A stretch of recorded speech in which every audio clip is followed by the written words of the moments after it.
دوستانو په شادره علاقه کې یو ډیر افسوسناکه واقعه شوې ده چې یو هلک چې نوم یې ابو مبارک علي دی هغه خپله د تره لور او د تره ښځه یعنې چاچي ډیره په بېرحمۍ سره په چړو وهلې او قتل کړې یې ده. دغه ټوله واقعه در سره په ویډیو کې شریکوم. ویډیو را سره تر اخره پورې وګورئ چې د مکمل معلومات نه خبر شئ او که چېرې تاسې زموږ په چینل کې نوي یئ او زموږ چینل مو نوي سبسکرایب کړی نو مهرباني وکړئ زموږ چینل در سره سبسکرایب کړئ او خوا کې ورسره د ټلۍ نشان ووهئ چې داسې معلوماتي ویډیوګانې درته په اسانه در ورسي. سلامونه دوستانو، دغه واقعه په شادره کې رامخته شوې ده چې مبارک علي نومي ځوان چې خپله چاچي او د تره لور یې ډیره په بېرحمۍ سره قتل کړي دي. دوستانو دغه واقعه چې ډیره دردونکې ده، اخر ولې دغه ظالم خپله چاچي او د تره لور قتل کړه او له دغې ټولې واقعې مکمل تفصیل در سره شریکوم. د قتل وجه څه وه؟ د قتل کړي شوي جینۍ رور ټوله واقعه بیانوي او وایي سمیع الله چې مور او خور یې قتل کړي شوي دي. وایي چې د شپې 10:30 بجې وې تقریبا چې مبارک علي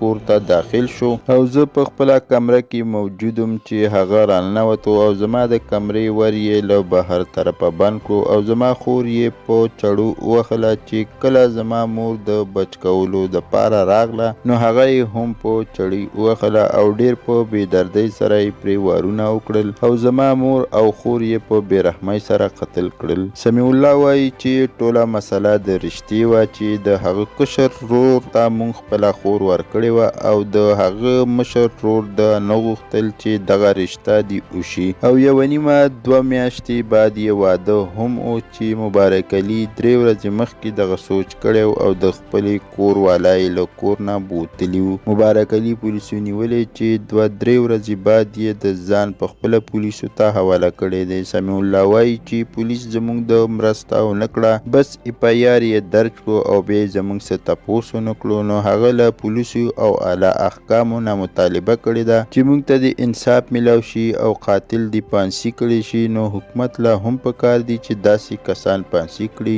دوستانو دا یو ډېر دردونکی خبر چې در سره مو شریک کړو. که ویډیو مو خوښه شوي وي لایک شیر کړئ، چینل در سره ضرور سبسکرایب کړئ. مننه کوم چې ویډیو مو سره تر اخره پورې وکتله او د بلې ویډیو پورې دلوي الله پامان.